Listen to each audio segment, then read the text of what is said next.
Hello, everybody, and welcome back to Let's Play The Longest Journey. Last time, we made it across towards the Elation Village, and we've met our first couple Elations. Now let's make it to the castle to talk to whoever the leader is, and reunite them with the Merum. Easy enough, right?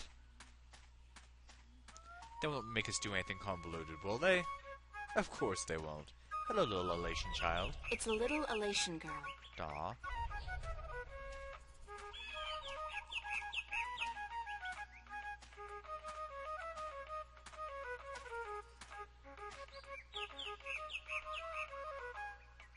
Hi there. What you doing? Playing? Yeah, what are you playing? Nothing. My dad is in the castle watch. He's allowed to sharpen his claws. Really? My daddy owns a farm. Yeah? Do you have animals there? Sure. He has some cows and some horses and... What's cows and horses? Well, cows are big, brown, fat animals with 4 legs and white spots. And they go moo a lot. And horses? Horses are fun to be around. They run really fast and they can jump over tall fences and they look beautiful and graceful. But the best thing about horses is that you can ride them. I can run fast, too. But I can't fly yet. My wings aren't fully formed. But when I grow up, I'll fly far away and see everything. I'll go see our horses. That would be nice. My name's April. What's yours? Saina, will you be my friend, April? Of course, Saina, as long as you promise to be my friend. I promise. Do you know where the teller lives? Over there in the castle tower. My daddy's watching the entrance so that only nice people can get in. Do you think he'll let me in? I don't know if you're nice, but you have to ask my daddy. Where are the other children in your village? Oh, they're in school now. And why aren't you in school? Because I'm ahead of everyone else. I'm really smart, you know. I'm the only youngling to have learned the first tale this soon. So some days, I get to do what I want. It's a little boring, though. I wish I was in school. At least there I could sing and play and jump around with all the other children. So what's this about the first tale? Well, we'll learn about that, actually, really soon. Why don't you go to school anyway? Because they say I would just distract the other children who are still learning their first tales. It's not fair. I mean, I get to play by myself and everything, but that's not fun all day. And my mommy's working on her pottery at home, and she doesn't want me disturbing her because she might make a mistake. But the day after tomorrow, I get to go back to school, because then we're going to learn some more flying lessons. They're always a lot of fun, and I'm getting pretty good at that, too.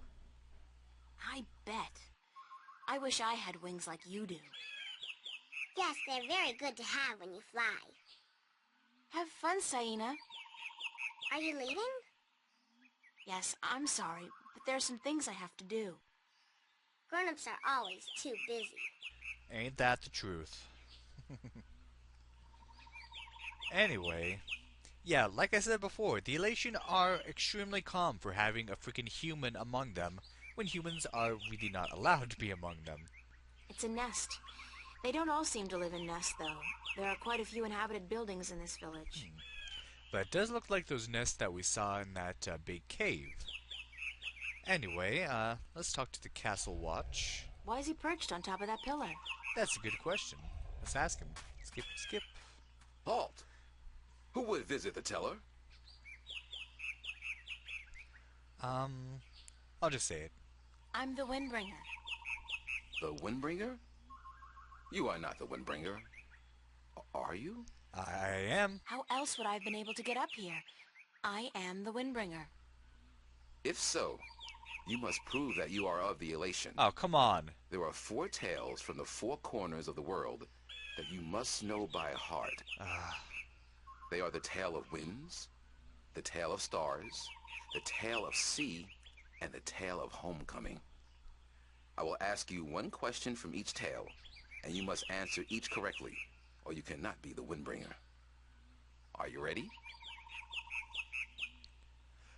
We don't know the tales yet, so... No, give me some time to prepare. Then return when you are ready, and I will test your knowledge of the four tales. So guess what? We get a lot of dialogue in this episode. I mean, more than usual, because we have to listen to four tales, then come back and answer questions about them. So, let's see. So there are four Elation that we have to talk to, and each one has one of the tales. She was talking about how she has the first tale, so let's talk to her again and ask her about that. Skip. Hi, Saina. Hi, April. Now, she kind of sounds like Possum from the remake of King's Quest II, but less creepy. Do you know one of the four tales of winds, stars, sea, and homecoming? Yes, my mommy taught me the tale of the stars. It's a really pretty story. You want me to tell it? Okay, yes, please Saina, I tell would it. like that very much. Okay. This is my tale, the tale of stars, and I tell it to you in my own words, as it was told to me by my teacher, in her words. In the small village of Jinjay near the rumbling hills of Onion, there lived a girl called Mona. She was a curious girl, and she would always get in the way of grown Elation. Go play somewhere else, they would say to Mona, but she didn't want to play with the other children. She wanted to be where the grown-ups were, to see what they were doing, and learn from them. But one day, after getting many complaints from the pottery makers and guardsmen and traders and soldiers in the village, Mona's mother told her that she wasn't to interfere with the grown-ups anymore, and that instead she could go play with the other children, or sit still and draw or work with clay. But Mona was always curious, and now, since she wasn't to be among the grown Elation anymore, she decided to go exploring the forest that lay just outside of the village of Jinjay. She had many times been forbidden to enter the forest because it could be a dangerous place, but Mona was very curious. Of course she wasn't planning on going far into the forest, but then her eye caught sight of a white flufftail hopping through the tall grass, and Mona, curious as ever, gave chase. The flufftail ran away into the forest, and Mona followed, blind to where she was going, and interested only in catching the white flufftail so that she could keep it as a pet. But then, after a good while, the flufftail disappeared into a hole in the ground, leaving Mona alone in a small clearing, somewhere deep inside the forest. She was exhausted after running after the flufftail for so long, and as she looked around the clearing at the unfamiliar trees and flowers, she realized that she hadn't been paying attention to where she was going. Not for the first time, her curiosity had gotten the better of her, but this time it was serious. Mona was too young to fly, and she had very little sense of direction, and chasing the white flufftail had made her dizzy and tired. It was getting darker, and Mona was all alone in the deep, dangerous forest, too sleepy and too scared to be able to go anywhere. Mona curled up with her wings wrapped around her under the leaves of a tree and began crying. Soon it got really dark, and somewhere, not far away, wolves started howling at the moon. Mona was so scared she was petrified, but after a while her exhaustion got the better of her, and she fell asleep. She woke up when she heard a voice calling her from somewhere far above. Looking up at the starry sky, Mona saw a vision of the spirits of 5 tellers gazing down at her. "You have let your curiosity lead you astray," said one. "You are lost, and you deserve to be lost," said another. "Poor little girl," said a third. "We will help you home," said a fourth. "But remember this," said the 5th spirit. "We will lead you back to your village and to your mother only if you promise us one thing." "I promise," said Mona. "Whatever it is, I promise I will do it." "Very well," said the 1st spirit. "You will make the story of this night into your own tale, and you will call it the Tale of Stars." "It will be a tale to warn the curious to be careful," continued the 3rd spirit. and to not let their curiosity get the better of them. And, said the second spirit, to remind the elation that the spirits of their tellers watch out for them when they most need it. And so the spirits of the 5 tellers guided Mona through the forest, and by dawn she was home. And Mona did tell her tale, the tale of stars, to everyone in the village, so that everyone would remember that the curious must be cautious, and that the spirits of the tellers are always watching. This was my tale, the tale of stars, and I told it in my own words as my teacher did to me. That was a beautiful tale, Saina. Thank you. Bye-bye, Saina. You're leaving again? I wish you could stay. Me too. Me too, Saina, believe me.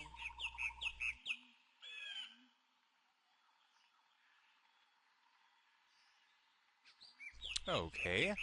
So we've listened to 1 tale, 3 more to go. So that was the Tale of Stars. Let me see. Next, we want to talk to this person. This is actually the only elation we haven't spoken to yet out here. It's a young elation female working with clay. How do you know it's female? I don't know.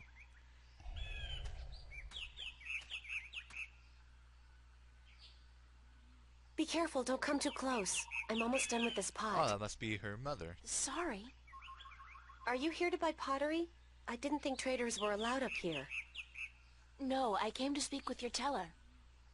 Really? I didn't know the teller spoke with anyone from the outside. You must be a very special girl. Supposedly. My name's April, by the way. Nima is my name. Nima of Ta'ama. The only elation village on Elais. Probably the only elation village anywhere ever. I like your pottery. It's our craft. That and storytelling. But storytelling can't buy merchandise or food. Too bad. I know a lot of people who live by telling stories, although I guess that's kind of different. They are lucky then. Not that I don't enjoy making pottery.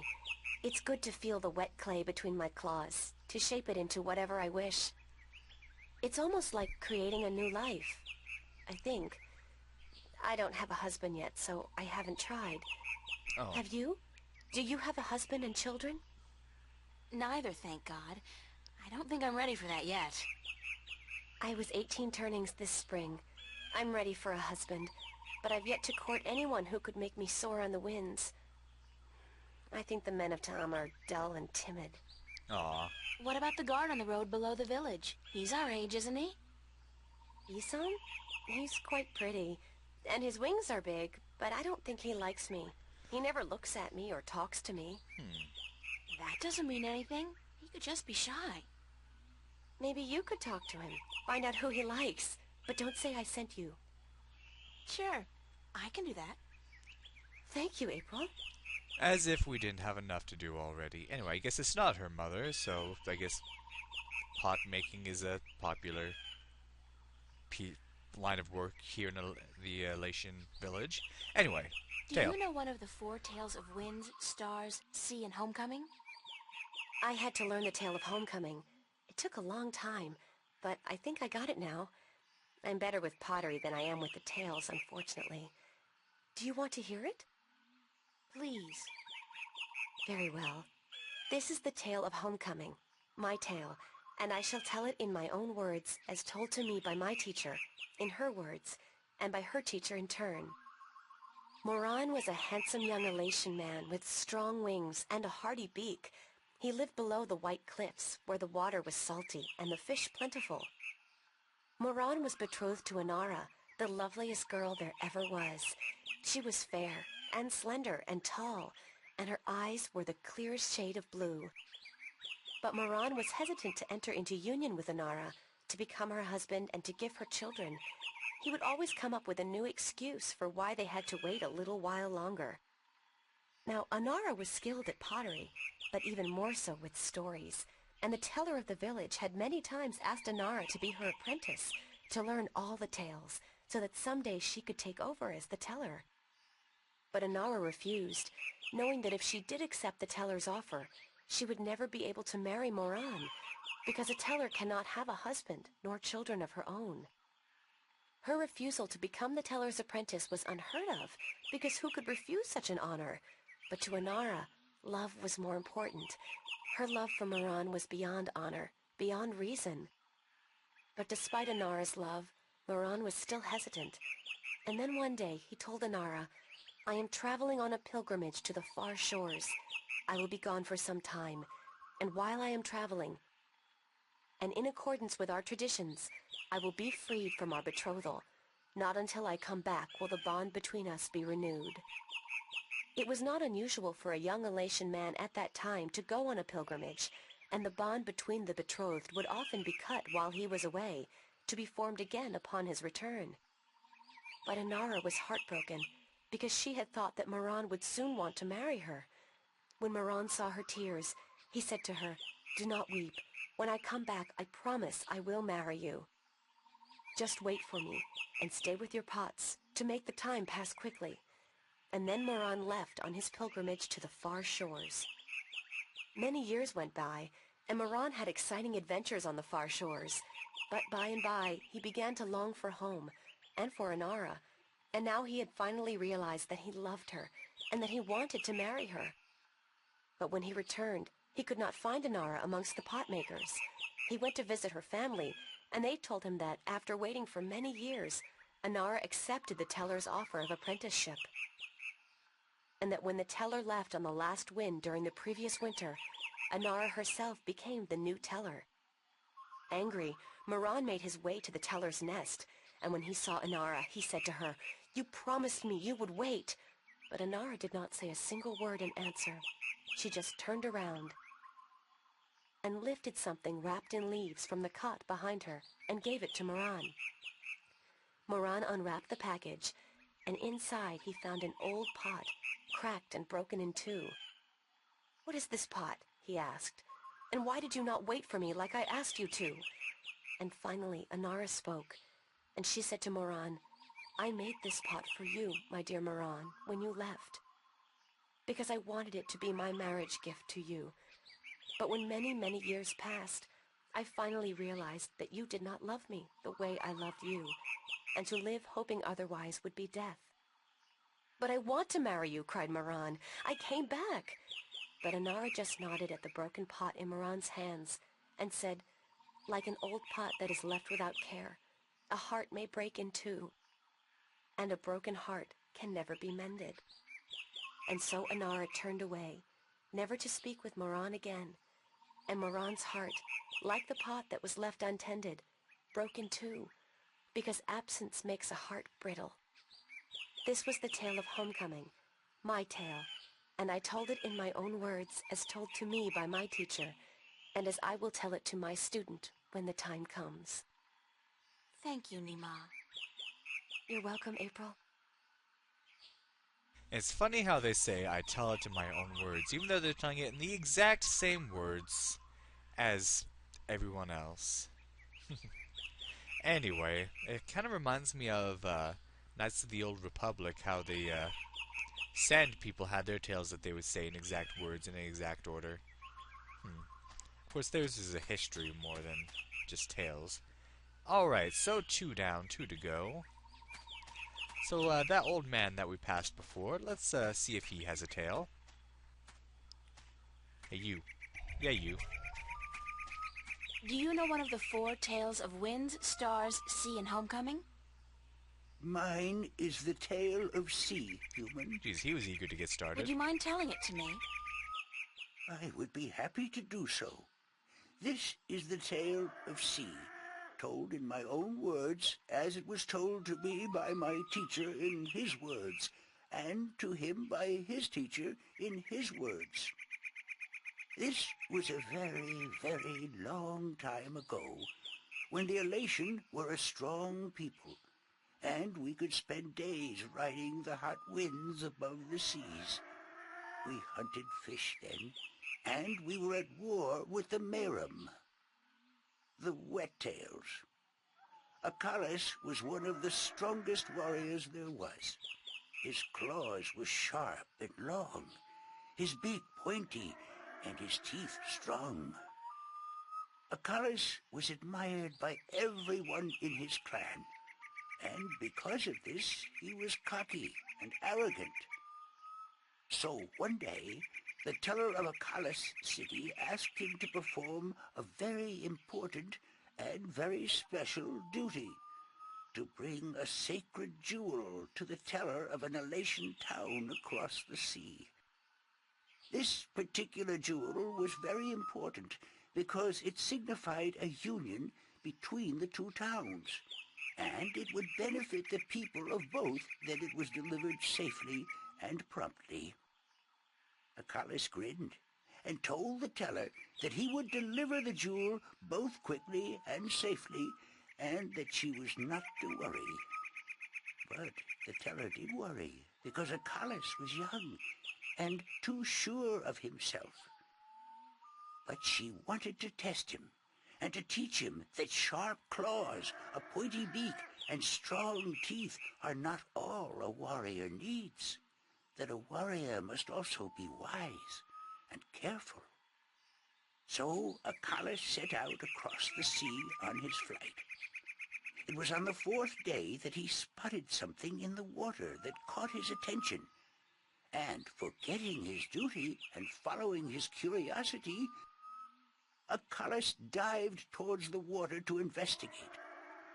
When he came closer, he saw that there were Merum in the water, foolishly hunting close to the surface, and Akalis saw an opportunity to again prove his might as a great warrior to his people, and to capture the fins of a few wet-tails.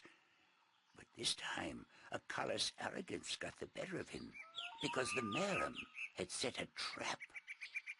As he dived towards the Merum with his claws, a spear shot up from the water to hit him. Akalis struck the water and dropped the jewel he was carrying, and it was all he could do not to drown. Akalis was bleeding, and the Merum were grabbing onto his wings and his legs, but he fought bravely, and finally he managed to escape.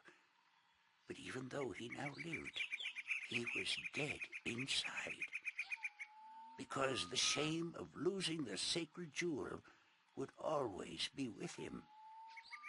Akalis could not return to his village, because he had neglected his duty to his teller and to his people, and so he went away to a small island where he could be alone. To himself and his people, Akalis now became the Lost One. He who had been on a sacred mission, but had failed in his arrogance. A year passed, and one day Akalis met with human traders from a ship that came close to his island. From the traders, Akalis heard speak of a hideous creature that lived in the sea, the Octowoe. The Octowoe was said to have a third eye, like a jewel, and that this eye pulled hapless sailors into its deadly eight-armed grasp. Akalis knew immediately that the Octowoe's third eye had to be the jewel that he lost in the sea a year ago, and he now saw the opportunity to redeem himself. But Elation were not used to water, and the thought of submerging himself in the cold, harsh ocean chilled Akalis to his heart. But he was the Lost One, and if in his death he could at the very least redeem himself, to his own heart then it would be worth it. So Akalis fashioned himself a spear, because in the water his claws and his beak would be too slow, and he flew out to where the Octowoe was last seen. And then Akalis dived into the sea. The dark water closed in on him, and his wings and legs went numb. But still Akalis kept pushing down until he saw the lair of the Octowoe.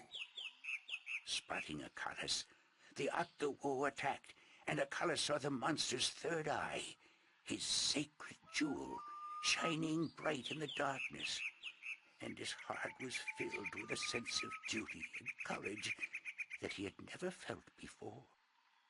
But as he began fighting the eight-armed monster, Akalis realized that if he were to fight like he usually did, he would not stand a chance. He would have to think differently. And so Acalis tricked the Octowo into following him through a tight chasm, where the monster got stuck. And then he swam above it, and using his spear, tipped a rock on top of the Octowo. Swimming back down again, the Octowo was flailing helplessly.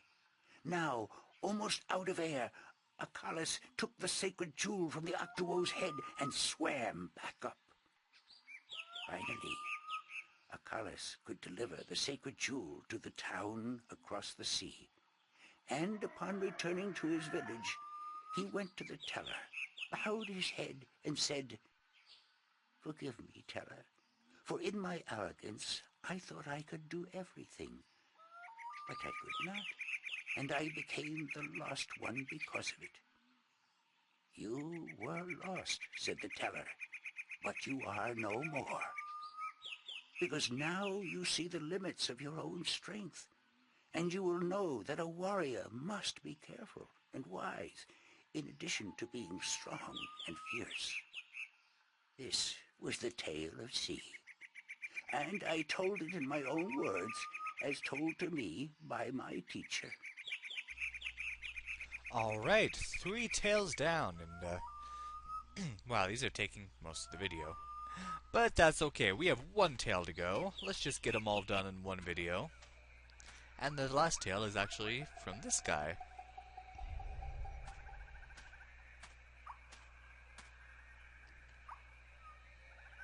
So, Isam, that's your name, isn't it? Yes, Isam of Tamar. A good-looking guy like you must get a lot of attention from the girls, right? April, come on now. Are you asking me for courtship? Me? No. Wings don't do anything for me. No, I was just thinking, maybe you had your eye out for somebody special? I'm without a mate. The women of Tamar are cold and unfriendly, and whenever I try to talk to one of them, she ignores me. Oh, I feel you so hard on that one. Even Nima? Nima? No, she's too pretty for me. She won't appreciate my attention. This is like high school. Trust me, Isam. You go talk to her one of these days, and I'm sure you'll find you have a lot in common. Just be yourself, okay? You think so? Perhaps you are right. I will do as you say, Windbringer. Thank you.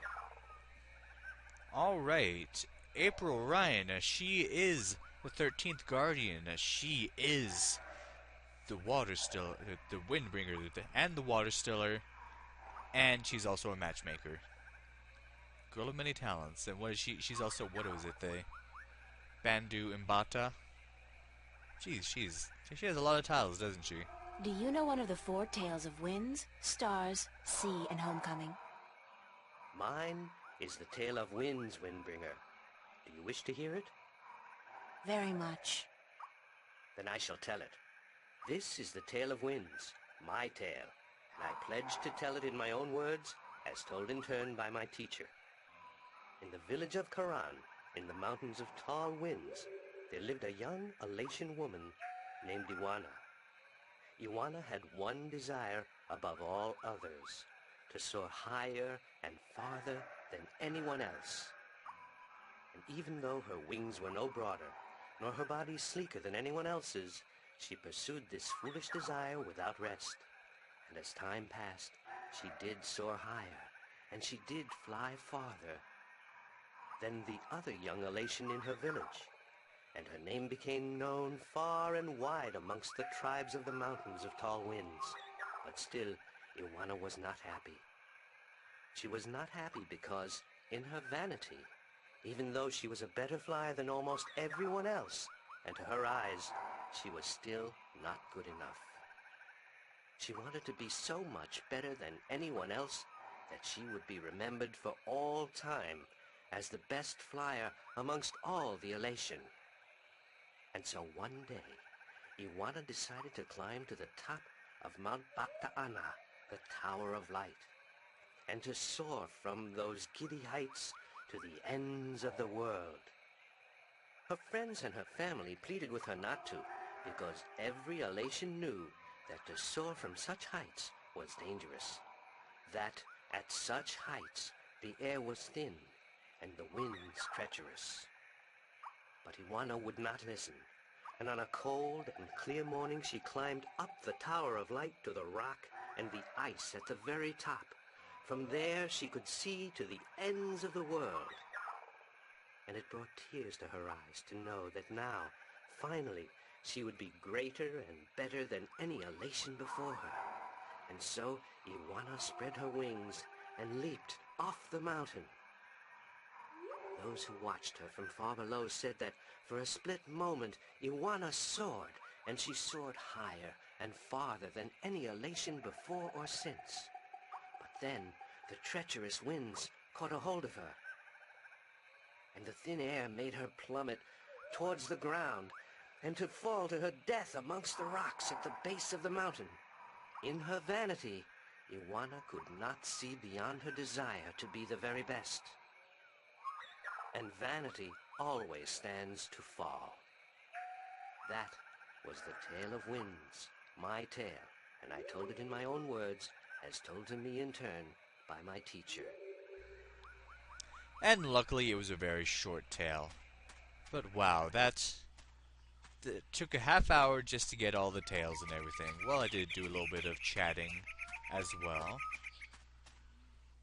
And the stories are interesting. I love all the lore in this game. Like, I told you before that this game would get good, and I wasn't lying. There are so many different races with their own backgrounds and lore and all this, like their own designs, and it's just amazing. But anyway, we now actually, you know what? I want to see if we can say anything more to this chick about the dude. Hi, Nima. Hi, April. Bye, Nima. I guess not. Goodbye, April. Alright, so I think that whole thing was just optional. It doesn't really do anything if you hook the two up. But, like I was saying, we have all 4 tales. Can we answer the questions correctly and finally get to see the leader of the Elation? Well, you're just gonna have to find out next time on Let's Play The Longest Journey. Thank you for watching, and have a good day.